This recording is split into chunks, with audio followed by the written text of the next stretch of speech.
አሴር እንደ ዛሬ አስቆኝ አያውቅም። ዘሎ አልጋ ላይ አልተወረወረም። ሀና ስለሳመችው ብቻ የኔ እናት ደግሞ እኮ ከአልጋ ላይ ወርዶ መሬት ላይ መፈጥፈጡ ነው የገረመኝ። ለማንኛውም ፍቅር እንደዚህ ያደርጋል ለማለት ያክል ነው። እና አሴር በጣም ነው ያሳቀኝ። እሱ ብቻ ሳይሆን ደግሞ የተምቹ ማሽቃበጥ የሀና መብራት የለም እንዴ? ለምንድን ነው ሻማ ያበራችሁት? ኧረ የዛሬውማ ፈታ ያደርጋል እውነት ቤተሰቦቼ። ደግሞ በጣም የሚያሳዝን ነገር አለው። የሚያሳዝነው ነገር ወይዘሮ ሜላት በሉሊት እጅ ገብታ እንደዚህ የማያልቅ ጣጣ ውስጥ መግባቷ በጣም የሚያሳዝን ነው እውነት ለመናገር። እና እናንተ እንደታያችሁ ቤተሰብ የአሴርን ደስታ፣ የተምቹን ማሽቃበጥ፣ የሀና መብራት የለም እንደማለቷ እና የወይዘሮ ሜላት ሲቃይ አለማለቁ በጣም ነው ያዘንኩት እውነት ለመናገር። ለማንኛውም ሰላም የኔ ምርጦች እንዴት ናችሁልኝ? ሰላም ናችሁ ወይ? በያላችሁበት ሰላማችሁ ብዝዝት ትርፍርፍ ይበልልኝ። እንደዚህ ቻናል አዲስ ከሆናችሁ ሰብስክራይብ እያደረጋችሁ የደወል ምልክቷን በመጫን ቤተሰቡ ነው። ነባር ቤተሰቦች ደግሞ ላይክ ማድረጋችሁን አትርሱ። እስከ ቪዲዮ ፍጻሜ ድረስ አብራችሁኝ ቆዩ ይላለሁ እና ማለት ነው ውድ ቤተሰቦቼ የተምቹ እና የሀና ጉዳይ አሁን ወደ ትክክለኛ ስሜታቸው እየመጡ ይመስለኛል። እሱም ነፃ የሆነ ግንኙነት እያደረጉ ነው ያሉት። በተለይ በዛሬው በቃ ነፃና ፈታ ያለ ግንኙነት ነው የነበራቸው እና በጣም ነው ደስ የሚለው። ከዚህ በኋላ አሴርም ቢሆን ያ ጥርጣሬው፣ ያ ስጋቱ ሌላ ሰው ይወስድብኛል፣ ሌላ ሰው ትሆናለች ምናምን የሚለው ነገር ያ በቃ ይመስለኛል። ሲቀጥል ከምንም በላይ ደግሞ ማን ተመቸሽ ካላችሁን ተምቹ ነው። ተምቹ እውነት ለመናገር በጣም ደስ የሚልና ፈታ የሚያደርግ ልጅ ነው። ያው ተምቹና አሴር ከኖላዊ ድራማ ላይ እነሱ ናቸው ድምቀትና ተምቹና አሴር በዛሬው ዕለት በጣም አሪፍ ነገር ነው ያደረጉት። እናም የሀናና የአሴር ፍቅር ካሁን በኋላ ጠንከር እያለና ወደ ትክክለኛ መንገድ እያመራ ይመስለኛል። በጣም ደስ ይላል። ሌላው በጣም የሚያሳዝነው እቺ ሉሊት ተብዬዋ ሀናን እዛ መስሪያ ቤት ጽዳት አድርጋ ቀጥራ ወይዘሮ ሜላትን ልትጫወትባት ፈልጋለች። በጣም ነው የሚያመው፣ በጣም ነው የሚያሳዝነው። እንግዲህ ወይዘሮ ሜላትን በቃ በእጅ አስገብታታለች ማለት ይቻላል። ደግሞ እኮ ምንም እንደሚያስጠላ ታውቃላችሁ? የሀና ድርቀት፣ ሀና ድርቅ ማለቷ። ሲቀጥል አላመነቻትም ወይዘሮ ሜላትን። እናቷን ከማመን ይልቅ ያችኛዋን ነው ያመነቻት። በጣም የሚያሳዝነው ነገር እናቷን ምንድነው ያለቻት? አንቺ ከዚህ በፊት ታስታውሱ ከሆነ ወደ ቤተሰቦቼ ሰላምዬ ከአንተነህ አርግዛ አስወርዳ ሆስፒታል ተኝታ እያለ ሀና ሰራተኛ ነበረች እና የሀና ደምና የሰላምዬ ደም ነበረ ተመሳሳይ እና መጀመሪያ ሰጥታ ሁለተኛ ደም ያስፈልገን ሲባል ሀናን በድጋሚ ደም ስጭ እያለ እየጨቀጨቀቻት ነበረ። ሀና በድጋሚ ደም ከሰጠች ህይወቷ ያልፋል ሁሉ እየተባለ ግዴታ መስጠት አለብሽ እያለቻት በጣም ታስጨንቃን ነበረና ሀና ምን ያለች? ያንን ነገር ነው ያስታወሰቻት። አንቺ ልጅሽን ለማዳን በዛ ሰዓት ሰራተኛ ነበርኩኝ፣ ሰላምዬን ለማዳን እኔን ህይወቴን እስከ ማጥፋት ድረስ ልደርሽ ነበርና አሁንም ቢሆን እኔን ልጅሽን ለማዳን የሌላ ሰው ህይወት ልታጠፊ ወይም ልትገይ ትችያለሽ።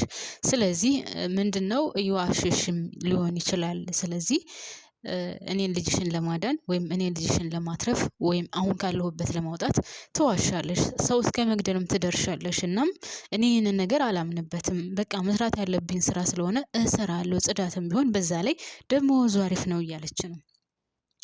ወይዘሮ ሜላትን ያስፈራት ነገር ደግሞ እዛ ቤት ሀና መቀጠሯ የሰላም እንዳልሆነ በጣም አድርጎ ገብቷታል። አዎ የሰላም አይደለም። የሚያሳዝነው ነገር ሀና የእናቷ ግን ምን እንደሚያስጠላ ታውቃላችሁ ቤተሰብ? የዛ ቤተሰብ ችግር ሁልጊዜ ምክንያቷ ሀና ናት። ለምንድን ነው መንስኤዋ? ሁልጊዜ ሀና ናት። ለምንድን ነው ቤተሰብ? ወይዘሮ ሜላት አሁን ከዛ ብሎ ልትወጣ ነበር አይደለ?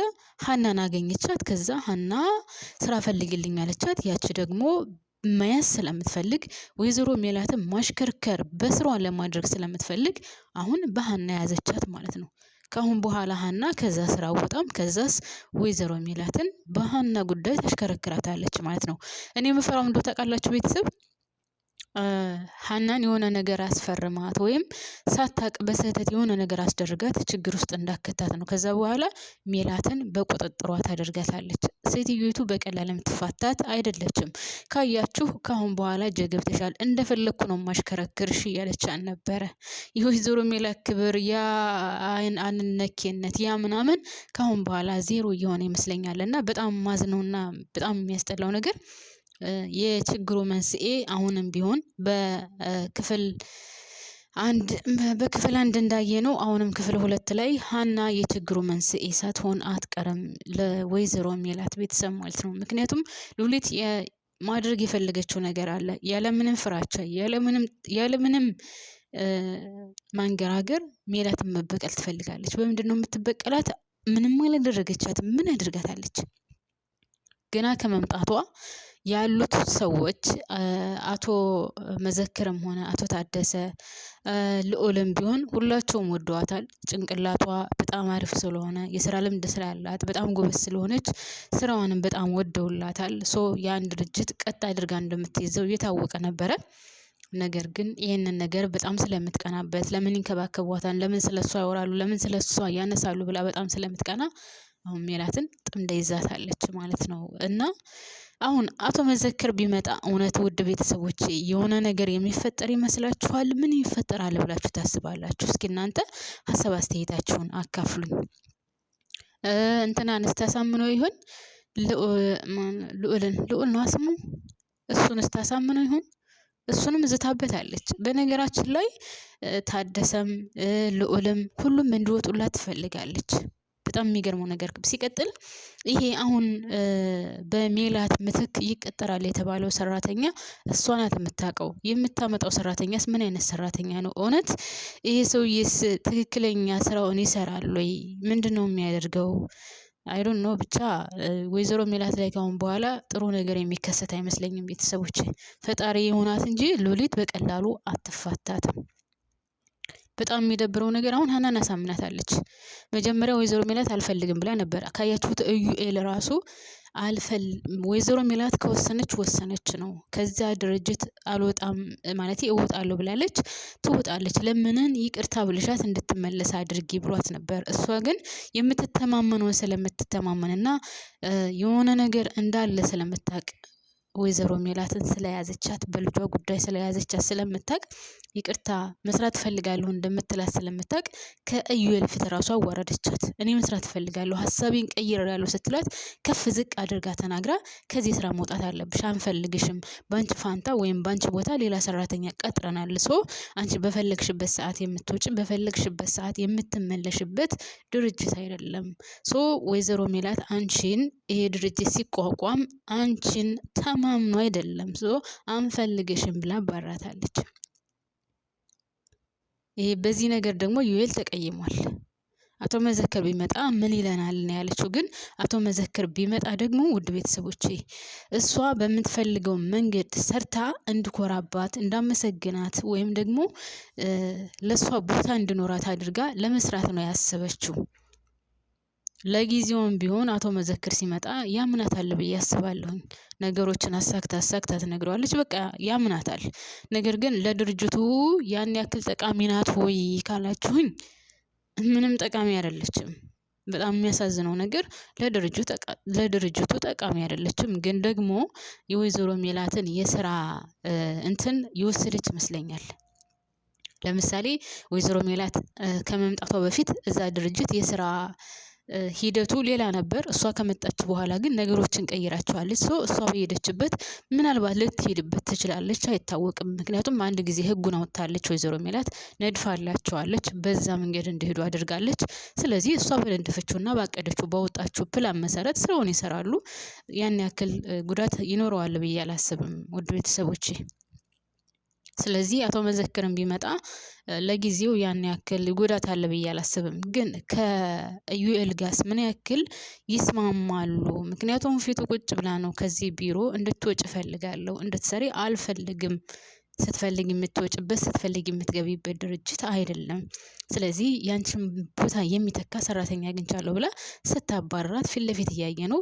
ዩኤል ደግሞ ተይ አቶ መዘክር ሲመጣ ሁላችንንም ነው ከስራ የሚያባረረን ቢላት ኧረ በጭራሽ ብላ አባቴ ሞት ብላ አባራታለች። እና የሜላት ነገር በጣም ነው ያሳዘነኝ። አይ ዶንት ኖ ብቻ ከባድ ነው። ህይወት እንደዚህ ናት። አንዳንድ ጊዜ ታውቃላችሁ ሲያመጣው ልክ የለውም። ግን የወይዘሮ ሜላት ፈተና በጣም በዛ። ክፍል 1 ላይ የገንዘብ እጦት አልነበረባትም። ነገር ግን አሁን ክፍል 2 ላይ ደግሞ በጣም በሚያሳዝን ሁኔታ በገንዘብም በምንም በጣም የተፈተነችበት ነው። ክፍል 1 ላይ የተፈተነችው ቤተሰቧ መበታተኑ፣ የልጇ መጥፋት፣ የባሏ ትቷት መሄድ ምናምን ነበረ። አሁን ደግሞ ከዛ የባሱን ባልየውም ትቷት ሄደ፣ ገንዘቧም የለም። በዛ ላይ ደግሞ ህይወት በጣም በሷ ላይ በሚያሳዝን ሁኔታ እየተጫወተችባት ነውና ፈተና ጥሩ ነው። መፈተን ያጠነክራል። ፈተና ያጠነክራል። ጠንካራ እንድትሆኑ ያደርጋችኋል። ግን ደግሞ ሲበዛ በጣም ያስጠላል። እንደዚህ በሰው እጅ ወድቃችሁ ከፍ ዝቅ አድርገው ሲናገሯችሁ መሄጃ ቦታ ታችሁ ያን ነገር ሙጭጭ ብላችሁ ስትይዙት መፈናፈኛ ታችሁ መናገር እየቻላችሁ ማውራት እየቻላችሁ ለዛ ሰው መመለስ እየቻላችሁ መመለስ ሳትችሉ ስትቀሩ ያን ስራ ሳትፈልጉ በግዳችሁ ስትሰሩት ያም ማለት ታውቃላችሁ። በተለይ በሉሊትና በወይዘሮ ሜላት ደረጃ ያለ እንግዲህ ሜላት ሁላችንም እንደምናውቀው የትልቅ ድርጅት መሪ ናት። ገንዘብ በእጇ ነበር፣ ሁሉ ነገር በእጇ ነው ምናምን ያን ሁሉ አሁን እዚህ ቦታ ላይ ሆና እሷ ድርጅት እያላት እንደዛ አድርገው የማታውቀውን በእሷ ላይ ይህ ነገር ሲፈጸምባት ደግሞ በጣም የሚያስጠላው ነገር ሴት ለሴት በጣም እንከፋፋለን። ለምን እንደሆነ አላውቅም። በጣም ጨካኞች ነን ሴት ለሴት። ለምንድን ነው በማርያም? እኔ ግራ ይገባኛል እውነት። አንስማማም። በየትኛውም ቦታ በዝቅተኛ ቦታ ራሱ ስራ አንድ ላይ ስንሰራ አንስማማም። አንዱ ተወዳጅ ሊሆን ይላል፣ አንዱ ሀቀኛ ሆኖ በትክክለኛው መንገድ ይሰራል። ሌላው ደግሞ እንደዚሁ ነካ ነካ አድርጎ ግን በሰው ዘንድ ለመወደድ፣ በሰው ዘንድ ከፍ ብሎ ለመታየት፣ በሰው ዘንድ እሱ የተሻለ ሆኖ ለመታየት የሚጥሩ አሉና እኔ በጣም ነው የሚገርመኝ እውነት ለመናገር ማለት ነውና አሁን ወይዘሮ ሜላት ያለችበት ሁኔታ ይህ ነው። ለማንኛውም እስኪ እናንተ ሀሳብ አስተያየታችሁን አካፍሉኝ። አመሰግናለሁ።